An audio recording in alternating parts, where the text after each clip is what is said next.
Reggie Jackson struck out 2,600 times in his career, the most in the history of baseball. But you don't hear about the strikeouts. People remember the home runs. Fall forward.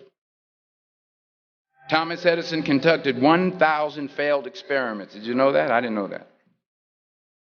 Because the 1,001st was the light bulb. Fall forward.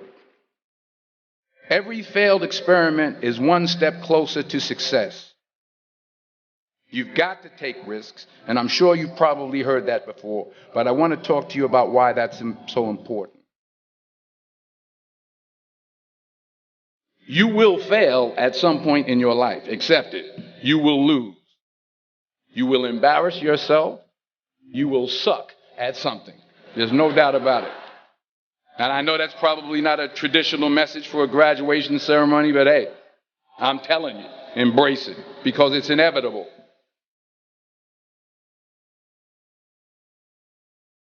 In the acting business, you fail all the time. Early on in my career, I auditioned for a part in a Broadway musical. Perfect role for me, I thought, except for the fact that I can't sing.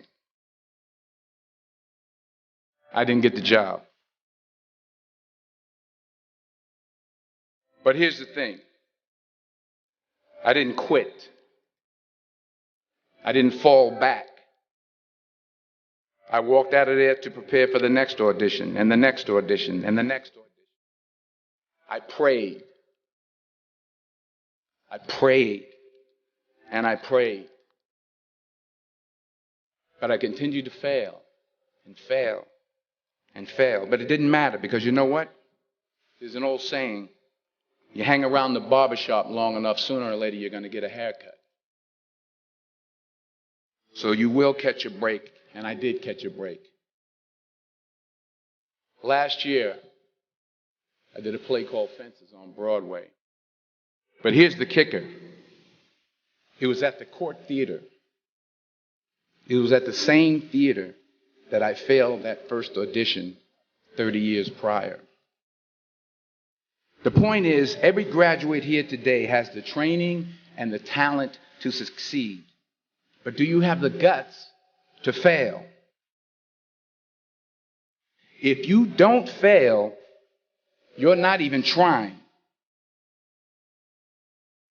I'll say it again. If you don't fail, you're not even trying. To get something you never had, you have to do something you never did. Imagine you're on your deathbed, and standing around your deathbed are the ghosts representing your unfulfilled potential. The ghost of the ideas you never acted on. The ghost of the talents you didn't use.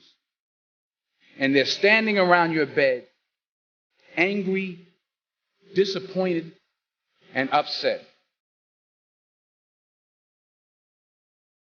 They say, we came to you because you could have brought us to life, they say.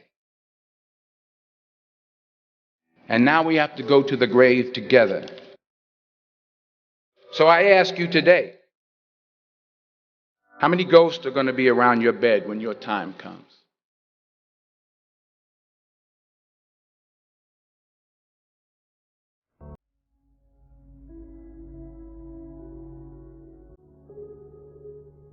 I just got back from South Africa. It's a beautiful country. But there are places there with terrible poverty that need help.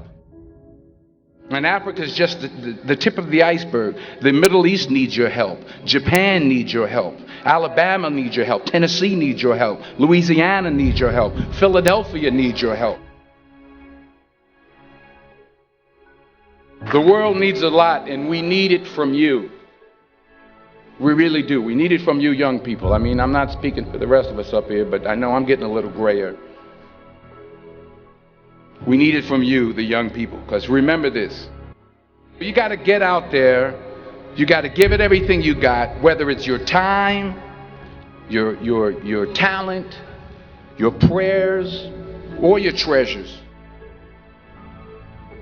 What are you going to do with what you have? I'm not talking about how much you have.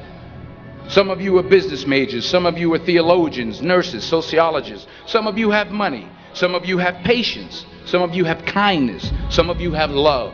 Some of you have the gift of long suffering. Whatever it is, whatever your gift is, what are you going to do with what you have?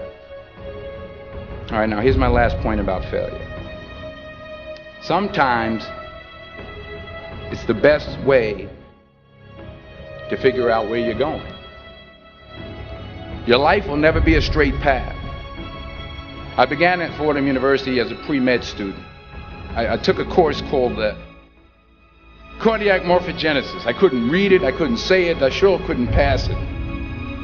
So then I decided to go into pre-law, then journalism. And with no academic focus, my grades took off in their own direction. I was a 1.8 GPA, and the university very politely suggested that it might be better to take some time off. I was 20 years old. I was at my lowest point. And then one day, and I remember the exact day, March 27th, 1975, I was helping my mother in her beauty shop. My mother owned a beauty shop up in Mount Vernon. And there was this older woman who was considered one of the elders in the town. And I didn't know her personally, but I was looking in the mirror. And every time I looked at the mirror, I could see her behind me. And she was staring at me. She just kept looking at me. Every time I looked at her, she kept giving me these strange looks. So she finally took the dryer off her head and she said something I'll never forget. She said, "Young boy, I have a prophecy, a spiritual prophecy." She said, "You are going to travel the world and speak to millions of people." And in the years that followed, just as that woman prophesied, I have traveled the world and I have spoken to millions of people through my movies. Millions who up till this day couldn't see me, who up till this day I couldn't see while I was talking to them, and they couldn't see me, they could only see the movie. They couldn't see the real me. But I see you today, and I'm encouraged by what I see, and I'm strengthened by what I see. Because taking risk is not just about going for a job. It's also about knowing what you know and what you don't know. It's about being open to people and to ideas. The chances you take, the people you meet, the people you love, the faith that you have, that's what's going to define you. Never be discouraged. Never hold back. Give everything you got. And when you fall throughout life, remember this: fall forward.